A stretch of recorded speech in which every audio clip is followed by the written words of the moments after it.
Today we're here to discuss survival skills. What would we do if faced with an uncontrollable threat? Werewolves? Vampires? Zombies. I'm so sick of hearing about zombie attacks. How cliche. Zombies aren't even that difficult to deal with. They move like 2 miles an hour. You just kind of step out of the way when they're coming. Vampires are the scary ones. They move with lightning speed and they sneak up right on you. It's so exciting. Werewolves are way cooler. Think of all that power. Fine. Then we'll talk about gremlins. Gremlins? Have there been gremlin outbreaks? A few in Chicago. How come that wasn't on the news? It was very hush-hush. They don't want people to panic. Wow, gremlins, they're nasty little creatures. They totally are. So hard to get rid of. They make such a mess. Fine. So we'll talk about survival techniques related to gremlins. A vampire can outrun a gremlin though. So could a werewolf. Focus, people! First of all, I want everyone to check their security cameras. One misangular corner gives a gremlin a chance to just slip through our hands. Vampires are very good at doing that. A werewolf could just rip the camera off the wall. Next, you want to improve your lighting. Don't allow for any dark corners where gremlins can lurk. They love the shadows. Vampires do too. Werewolves are so big, they make their own shadows. Next, you want to install panic buttons on your keyboards or under your desks. Often, there is not time for a text or phone call, so panic buttons allow for a quicker response. Unless it's zombies. You'd have a good hour before they make it through the door and down the hallway. Gremlins are quick. You have to prepare and train because any hesitation will put you in danger. Drill your staff on what to do and practice, practice, practice. You want their reactions to be second nature. Otherwise, they panic and you'll lose them to the other side. I have a cousin who's a vampire now. I wouldn't brag about that. It's best to get as many people as possible out of the area so that way the security team can move in and eliminate the threat. The gremlins are fast. How can we outrun them? You don't. If you can't escape safely, then hide. Your best defense is to hide in a dark room that you can lock. If the door doesn't lock, then blockade it with heavy furniture. Keep your cell phones off. The light will attract them.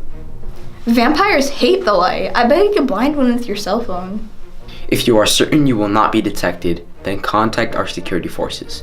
Give them the details. The more we know about our enemy, the better prepared we can be. Be prepared. That's my motto. Oh, you made that up yourself, huh? Yup. You're so clever and original. Thank you. When our security team arrives, stay calm and show them your hands. Your hands are the key to the infestation. What happens when you're infected? You don't want to know. Maybe I do want to know. It ain't pretty. If you're infested, you will have gremlins growing inside of you. And when they finally fully mature, Here it comes. they eat their way out. Oh, I'm so sorry I asked. I told you so.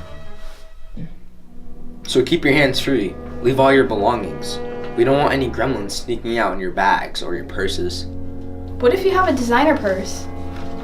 Leave it. Even if it's really expensive? Especially if it's really expensive. Avoid sudden movements.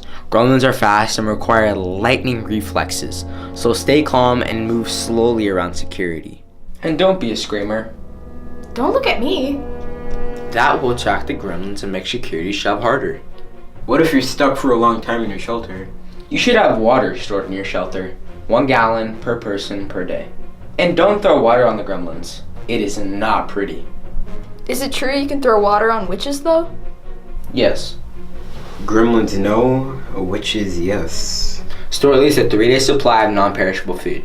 The approximate time it takes for a total gremlin cleanup is about 3 days or less. But other creatures, less than that. What's the quickest to clean up after? Ghosts. No, actually, ghosts can be pretty messy if they're ectoplasmic. Good point. That's why you're the expert. Stop brown nosing. A whistle is very handy in your emergency kit in case you are trapped and need to get security's attention. What about a wolf whistle? They're kind of like a dog whistle. They hurt werewolves' ears. They hate them. Isn't a wolf whistle what a boy werewolf does if he sees a cute werewolf girl? Very funny. I thought so. Why are you always talking about vampires? Maybe because I am one! Ha! Yeah! I was just kidding. Ah! Well, that concludes our seminar, everyone. Stay safe.